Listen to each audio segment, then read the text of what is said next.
Hi friends, কেমন আছো সবাই? এই তো এই গরমে তৈরি করে নিচ্ছি ডিটক্স ওয়াটার। এটা আমি আগে কখনো খাইনি, তো ওই যে নেট দেখে মানে ইউটিউব দেখে তৈরি করছি। আসলে এই জলটা মানে এই ডিটক্স ওয়াটারটা খাওয়া খুবই ভালো সবার জন্য। এর মধ্যে মানে অনেক পুষ্টি থাকে আর এটা অনেক এনার্জি দেয় সারাদিন। আর শুধু এনার্জি না, এই জলটা খেলে হ্যাঁ অনেকের ওজন কমে।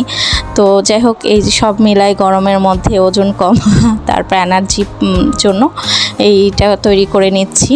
তো এই যে এরকম একটা বড় মানে মগ বা জগ বা যেটাতেই হোক জল নিয়ে এর মধ্যে হচ্ছে পুদিনা পাতা, শসা, লেবু, আবার অনেকে অনেক কিছু দেয়, কমলা বা আপেল, আদা।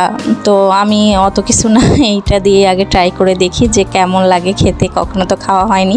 আর এর মধ্যে একটু চিয়া সিড দিয়েছি। তো এই তো তৈরি করে নিচ্ছি ডিটক্স ওয়াটার। হ্যাঁ, এটাকে ডিটক্স ওয়াটার বলে। তো অনেকেই হয়তো জানে এইটা, মানে অনেকে খায়ও। তো আমার প্রথম, আর ওই যে একটু ওজন বেড়ে যাচ্ছে, তার জন্য মানে কি খেলে ওজন কমবে এটাই সারাদিন চিন্তা করি। তো এই তো আমার রেডি ডিটক্স ওয়াটার। আর এটা মানে করার পর 3-4 ঘন্টা রেখে দিলে ভালো হয়। তো আমি রাত্রে করে রাখছি যাতে সকালে খেতে পারি। তো বাই বাই। আর এই গরমে সবাই এটা করে খাবেন, অনেক মানে হেলদি একটা জল, সবাইকে অনেক এনার্জি দিবে।